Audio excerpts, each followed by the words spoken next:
Hello friends, welcome to Indian study पर आपका स्वागत है। दोस्तों, अगर आप यूपीएसआई की तैयारी कर रहे हैं और यूपीएसआई का फॉर्म भरने वाले हैं तो ये वीडियो आपके लिए है। और अगर आप ओबीसी एससी एसटी कैटेगरी से हैं तो ये आप लोगों के लिए बहुत ही ज़्यादा इंपॉर्टेंट वीडियो है, तो वीडियो को एंड तक जरूर देखिएगा।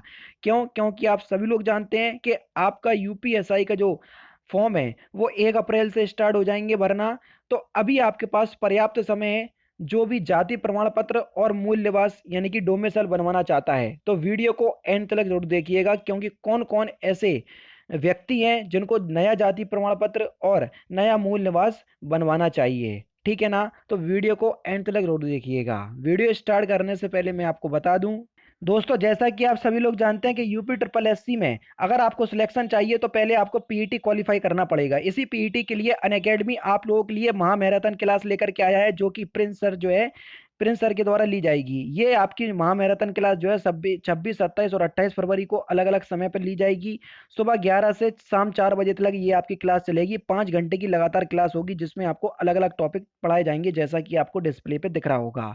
अगर आप इस क्लास को देखना चाहते हैं तो डिस्क्रिप्शन में लिंक दिया हुआ है, वहां से जाकर के इस क्लास को आप ज्वाइन कर सकते हैं और अपने एग्जाम की तैयारी अच्छी कर सकते हैं।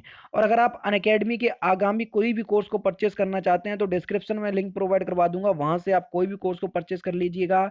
इंस्टेंट 10% के डिस्काउंट के लिए रेफरल कोड अप्लाई कीजिएगा इंडियन स्टडी, आपको इंस्टेंट 10% का डिस्काउंट भी प्राप्त होगा। तो चलिए देख लेते हैं पूरी वीडियो। देख लिए दोस्तों, ये आपकी नोटिफिकेशन है यूपीएसआई के लिए। आपके लिए जो जानने योग्य बात है वो यहाँ पर लिखी गई है, देख लो। क्या?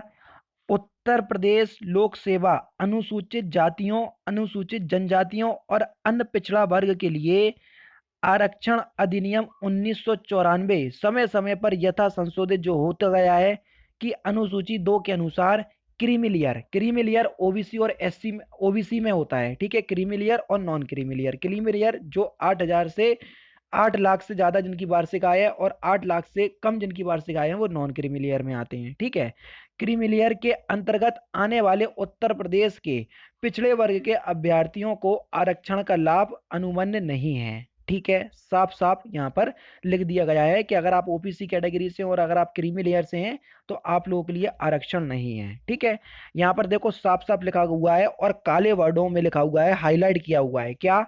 अन्य पिछड़ा वर्ग के लिए यानी कि ओबीसी के लिए जाति प्रमाण पत्र प्रारूप एक बताने वाला हूं कि कैसा आपको जाति प्रमाण पत्र बनाना है। ऐसा नहीं है कि मुंह उठा के कचहरी चलेगा और बनवा के ले आए और जब डॉक्यूमेंट वेरिफिकेशन होगा तो वहां पर रोते हुए आ जाओगे कि ये कैसा प्रारूप जाति प्रमाण पत्र आ गया हमारा। प्रारूप एक जो कि 1 अप्रैल 2020 या उसके बाद का हो, परंतु अभ्यर्थी द्वारा इस भर्ती हेतु हेतु आवेदन करने की तिथि तक निर्गत होना चाहिए। यानी कि या तो आपका जो जाति प्रमाण पत्र है वो 1 अप्रैल 2020 का हो या उसके बाद का हो, लेकिन 30 अप्रैल 2021 से पहले का हो। ठीक है, यानी कि 1 अप्रैल 2020 से पहले भी जितने भी आपके जाति प्रमाण पत्र हैं वो रद्दी हो गए, भले ही चाहे आपका 31 मई का क्या ना हो, नहीं 1 अप्रैल के बाद मार्च का कह रहा है, भले ही चाहे आपका 30 मार्च का क्यों ना हो, अगर 30 मार्च 2020 का आपके पास जाति प्रमाण पत्र है, ओबीसी वाले सुन लें ध्यान खोल के, वो आप लोगों का रद्दी हो गया। आपको नया जाति प्रमाण पत्र बनाना पड़ेगा, जैसा कि नोटिफिकेशन में साफ साफ दिया है। अगर आप ओबीसी में आरक्षण चाहते हैं तो 100% सीओटी के साथ आपको 1 अप्रैल 2020 के बाद का ही आपको क्या लगाना पड़ेगा, जाति प्रमाण पत्र लगाना पड़ेगा। समझ रहे? इस बात को ध्यान रख लो।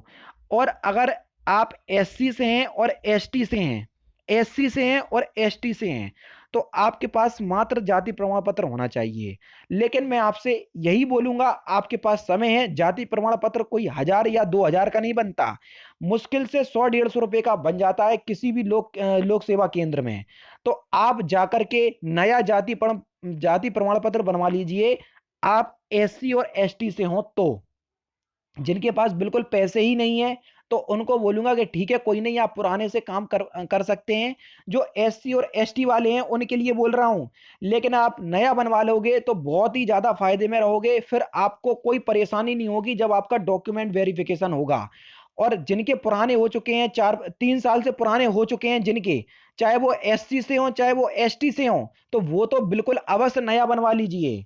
ये ध्यान रखना। हाँ, अगर इस डेट से आपके थोड़ा सा पीछे हो और आप चाह रहे हैं कि भैया ये तो अभी हाल ही हमारा निकला हुआ है, तो एससी एसटी वालों का चल जाएगा, ओबीसी वालों का बिल्कुल नहीं चलेगा, इस बात को ध्यान रखना, ठीक है। लेकिन एससी एसटी वालों को मैं सलाह दूंगा, 100-150 रुपए का बनेगा, इससे ज्यादा का नहीं बनेगा।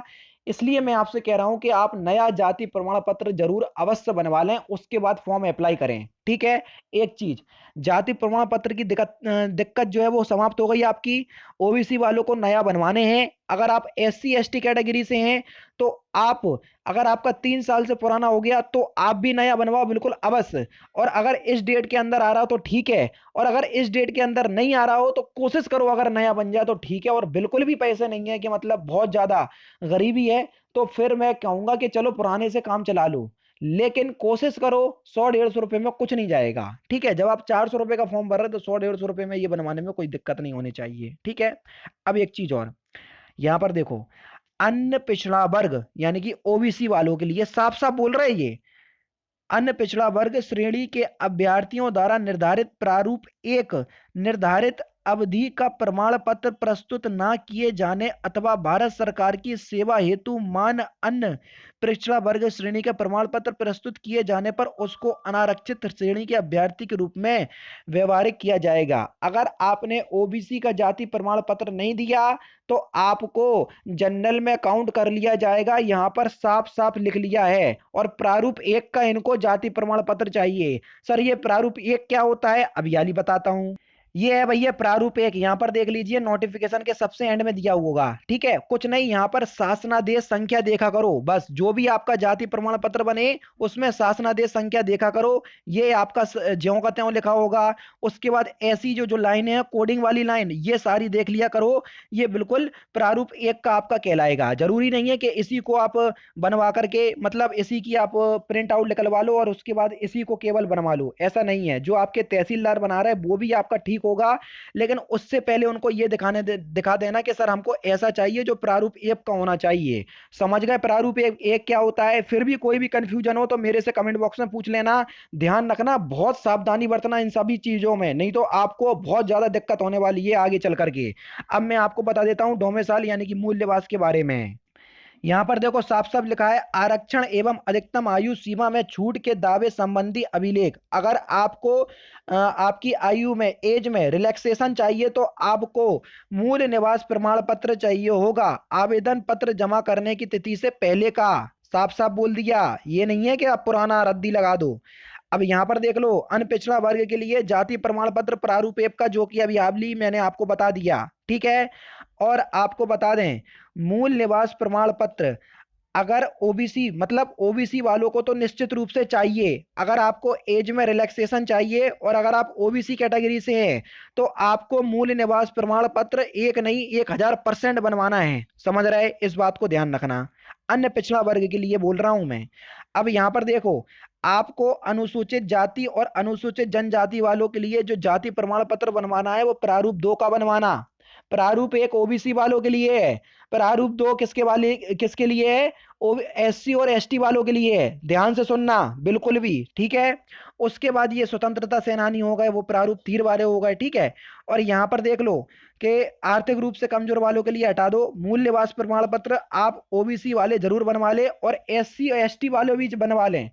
अगर आपको एज में रिलैक्सेशन चाहिए और अगर आप एससी से हो, एसटी से हो या ओबीसी से हो, किसी भी कैटेगरी से हो, आपको मूल निवास प्रमाण पत्र 100% बनवाना है। कोई कहे कि नहीं हम एससी से हैं हम नहीं बनवा रहे, तो आप ध्यान रखना, आप एज में रिलैक्सेशन नहीं पा पाओगे और बाहर आ जाओगे, इस बात को ध्यान रखना। आपकी एज केवल और केवल 21 से 28 के बीच ही काउंट की जाएगी। अगर आप मूल निवास प्रमाण पत्र लगा रहे, ओबीसी से हो, एससी से हो, एसटी से हो, तो 5 साल आप लोगों की एज बढ़ जाएगी, यानी कि 21 से 33 हो जाएगी, इस बात को ध्यान रखना। और जो लोग एज में रिलैक्सेशन चाहते हैं, यानी कि जिनकी एज 28 वर्ष से ज्यादा हो गई, तो वो तो मूल निवास प्रमाण पत्र उनको लगाने हैं ही बिल्कुल। अगर आप नहीं लगाओगे तो भर्ती से बाहर फेंक दिए जाओगे, इस बात को ध्यान रखना। बहुत डीपली बातें बता रहा हूं मैं, इतनी डीपली नोटिफिकेशन पढ़ के आपको कोई नहीं बताएगा। सिर्फ जल्दी जल्दी बढ़ा के आपको सारे लोग बता देंगे, लेकिन मैं आप लोगों को इसलिए यहां पर पहले आगाह कर रहा हूं कि ये चीजें गलती नहीं करना, क्योंकि मैंने यूपी पुलिस कांस्टेबल के समय में भी ये सारी चीजें आपको बताई थी और यूपीएसआई के समय में भी आपको बता रहा हूं। इसलिए आप इस बात को बिल्कुल भी लाइटली में मत लो। कोई भी आपका डाउट हो तो मेरे से कमेंट बॉक्स में पूछ लेना। तो मैंने आपको बता दिया जाति प्रमाण पत्र किन किन को बनवाना है और मूल निवास किन किन को बनवाना है। फिर भी आपका कोई डाउट हो तो मेरे से बेहिचक कमेंट बॉक्स में पूछ लीजिएगा। और ज्यादा कोई दिक्कत आ रही हो, मैं कमेंट बॉक्स में आप लोगों का जवाब नहीं दे पा रहा हूं, तो आज से मैं इंस्टाग्राम का भी लिंक आपको प्रोवाइड करवा दे रहा हूं। इंस्टाग्राम पे मुझे फॉलो कर करके आप लोग मेरे से वहां पर मैसेज कर दीजिएगा। मैं कोशिश करूंगा कि आप सभी के मैसेज का आंसर दे सकूं। तो दोस्तों फिलहाल की वीडियो में सिर्फ इतना ही। अगर आपको वीडियो पसंद आए तो प्लीज दोस्तों वीडियो को लाइक कीजिए, शेयर कीजिए और साथ ही साथ हमारे चैनल को सब्सक्राइब करना ना भूलें, क्योंकि मैं रोजाना इसी तरह की वीडियोस आप लोगों के लिए लाता रहता हूं। नमस्कार दोस्तों, जय हिंद, जय भारत।